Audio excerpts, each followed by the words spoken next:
Hello बच्चों, कैसे हो। आजकल तो सब लोग घर में होंगे। अच्छी बात है, आजकल घर में रहना ज़रूरी है ना। तो तुम अपनी दादी नानी से कहानी तो ज़रूर सुनते होगे। क्या तुमने कभी सोचा है कि तुम्हारी नानी भी दादी अपने बचपन में क्या अपनी नानी दादी से कहानी सुना करती थी? भाई मैं तो सुनती थी। तो हम लोग जब छोटे थे तो हमें तो कहानी सुनना बहुत अच्छा लगता था। हम अपनी दादी से कहानी सुने बिना सोते ही नहीं थे। तो कहानी सुनने में बहुत मज़ा आता था। और फिर उन कहानियों की परियां सपनों में भी आया करती थी, तो फिर और भी अच्छा लगता होगा सपनों में। तो आज मैं तुम्हें एक कहानी सुनाती हूँ। पहले जब हम छोटे थे तो हमारे घर में बहुत त्यौहार मनाए जाते थे।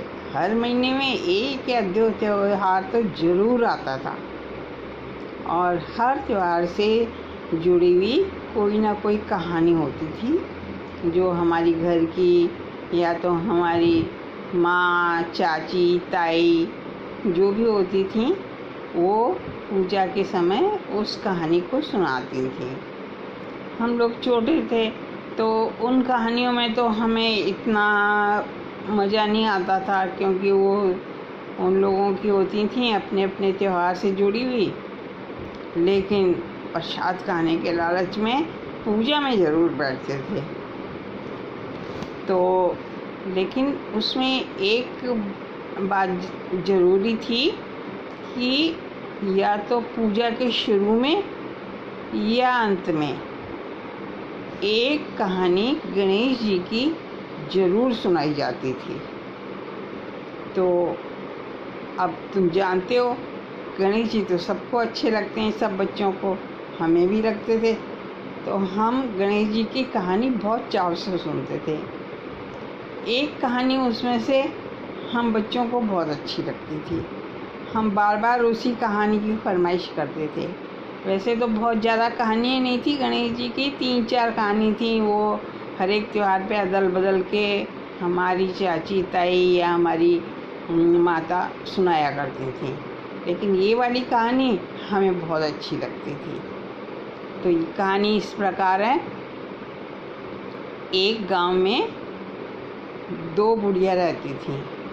दोनों की कुटिया पास पास थी, लेकिन दोनों गरीब थी। एक बुढ़िया थी, उसका नाम था बिंदी बाई।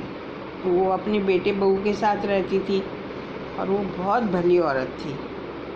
पूजा पाठ करती थी, सुबह उठती थी, सूरज निकलने से पहले अपने स्नान ध्यान करती थी, और फिर गणेश जी की पूजा करती थी। और वो गणेश जी को अपना बेटा मानती थी, और गणेश जी को बेटा कह कर के बुलाती थी, गणेशी बेटा, गणेशी बेटा, और उनको रोज़ भोग लगाती थी। दूसरी जो बुढ़िया थी उसका नाम था चिंदी बुढ़िया, और वो बड़ी लड़ाकू थी, बहुत ही कठोर स्वभाव की थी। छोटी छोटी सी बात पे झगड़ा करने बैठ जाती थी, इसलिए गांव वाले उससे बहुत डरते थे, सब दूर रहते थे, कोई उससे बात करना पसंद नहीं करता था। एक दिन बिंदी बाई बुढ़िया, जो भली वाली बुढ़िया थी, उसका ऐसे ही खीर खाने के लिए मन किया।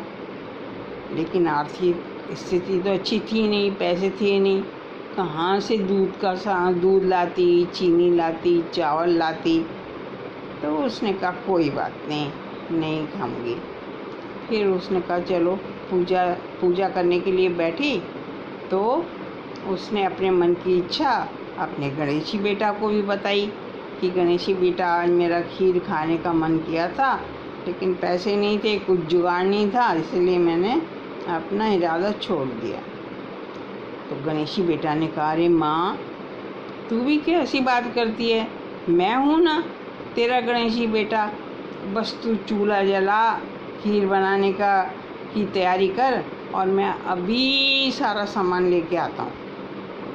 तो गणेश जी चले गए और अपनी माँ को बोल के गए, देख माँ, बिंदी बाई माँ, तू खीर खाने के लिए सारे गांव को नौत के आ जा। तो बिंदी बाई ने कहा अच्छा। तो बिंदी बाई ने ऐसे ही करा, पहले गांव वालों को नौत के आई कि आज मेरे घर खीर खाने के लिए आना, और फिर आकर के उसने चूल्हा आदि जलाया।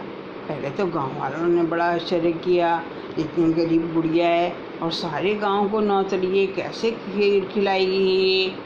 फिर भी उन्होंने कहा होगा भाई, इसको कहीं से धनवान मिल गया होगा तो उसका ये जश्न मना रही होगी तो खीर खिलाएगी सबको।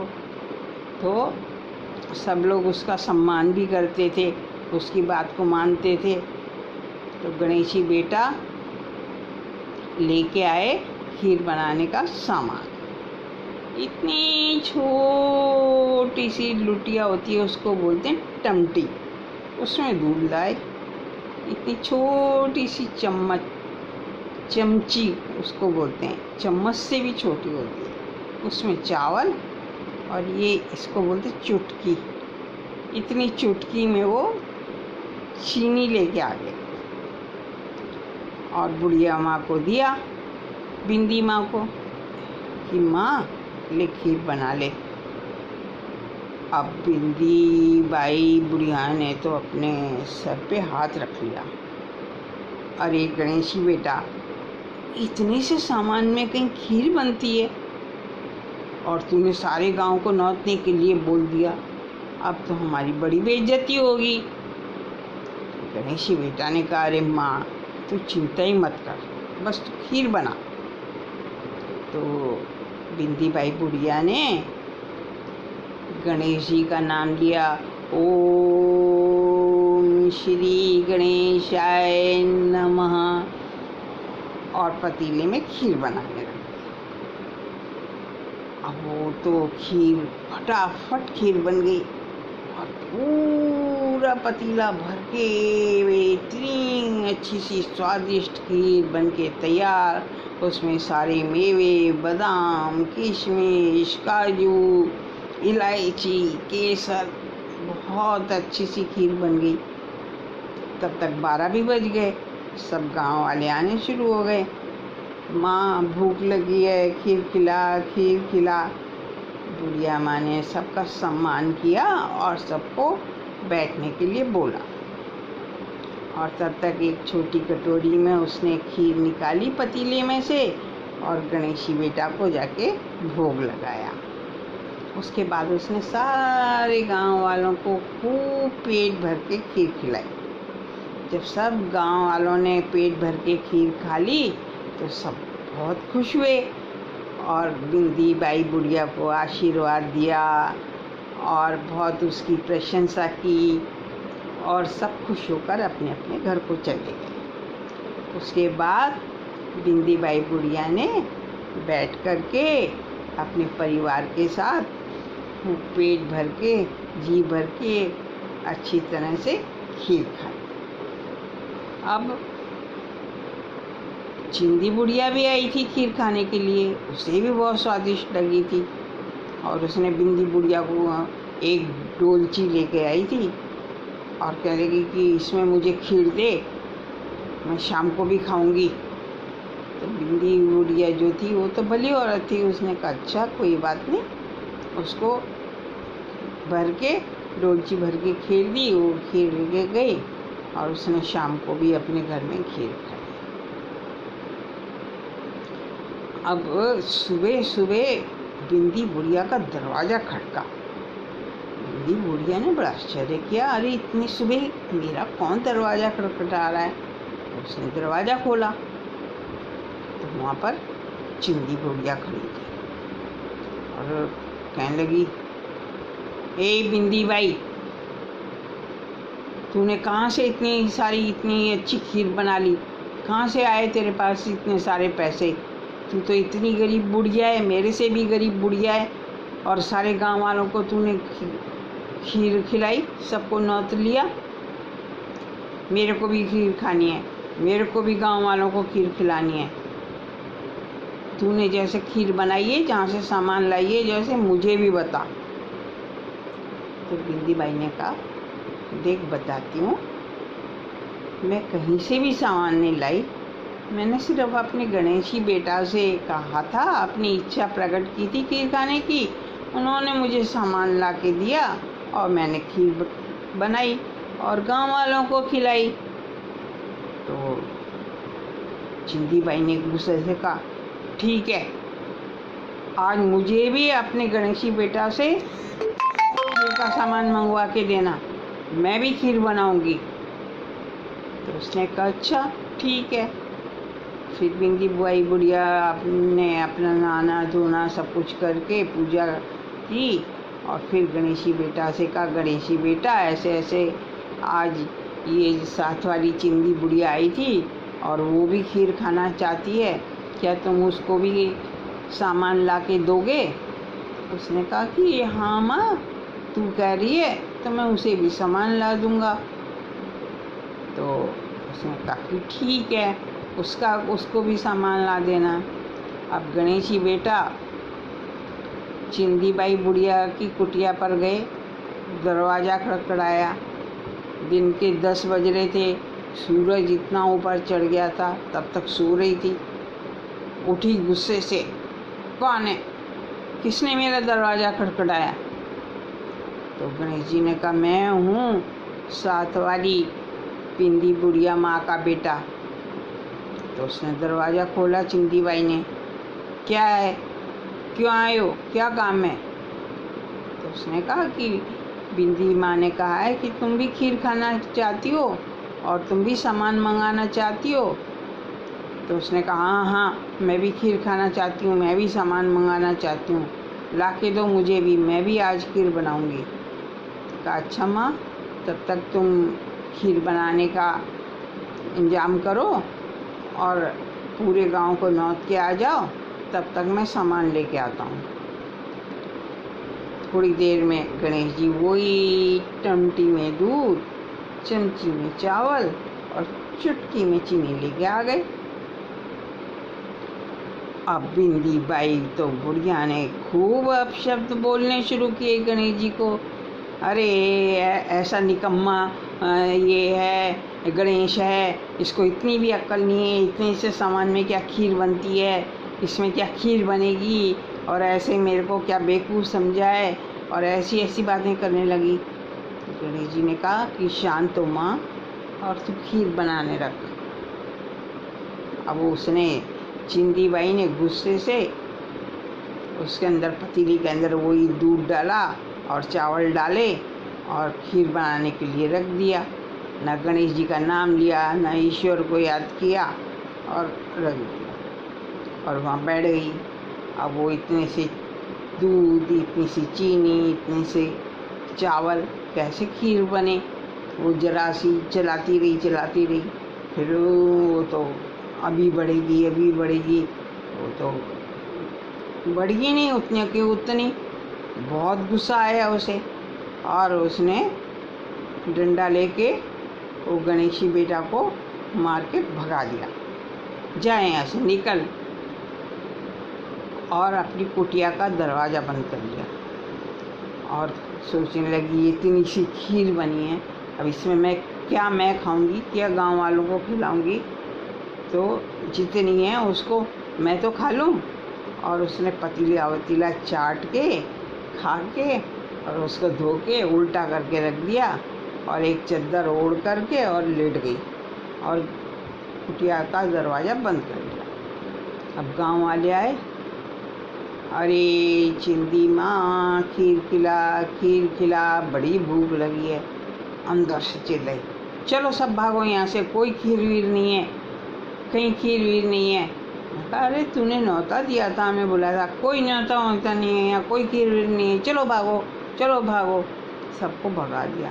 गाँव वालों ने सोचा कि हमें पहले ही तो पता होना चाहिए था, हमने इसका भरोसा कर लिया और हम यहाँ खीर खाने आ गए, इसने हमारा इतना अपमान भी किया।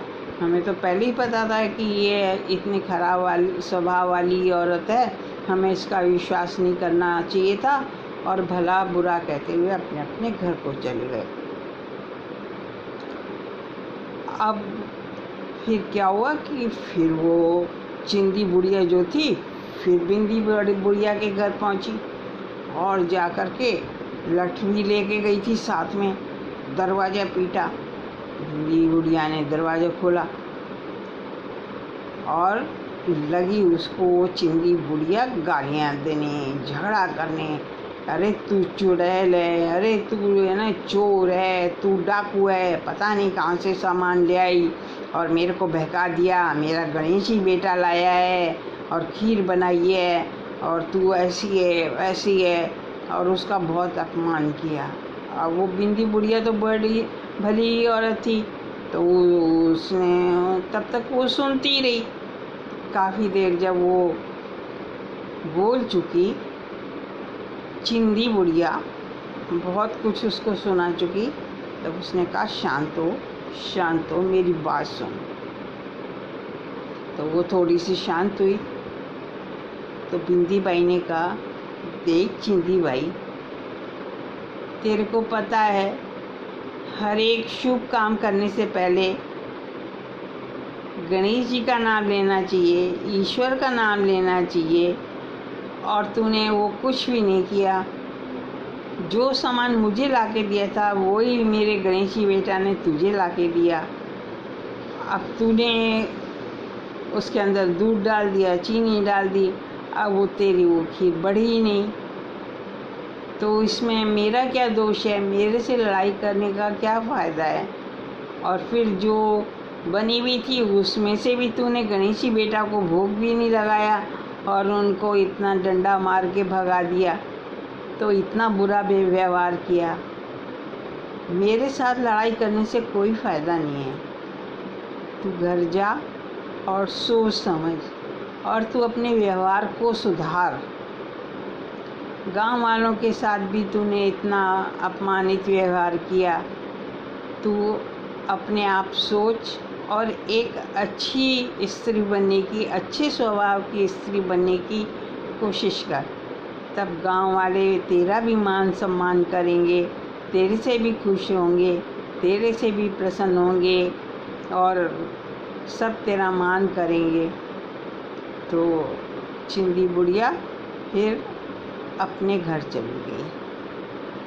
तो बच्चों, इस कहानी से हमें एक सीख तो मिलती है कि बिना बात क्रोध करना या किसी को अपशब्द कहना या ऐसा स्वभाव रखना अच्छी बात नहीं है। अगर हम सबसे अच्छी तरह सभ्यता से बात करेंगे, अपना व्यवहार अच्छा रखेंगे, तभी लोग हमारा सम्मान करेंगे। और कोई भी काम हो उसको हम अच्छे प्रसन्न मन से करेंगे, ईश्वर का नाम लेके करेंगे तो उसमें सफलता मिलेगी हमें। तो इसलिए हमेशा कोई भी काम करने से पहले अपने ईश्वर को याद करो और सबके साथ में अच्छा व्यवहार करो, स्वार्थी मत बनो, तो सब काम में तुम सफल होगे। बच्चों, अगर तुम्हें कहानी अच्छी लगी तो फिर भाई बजाओ ताली।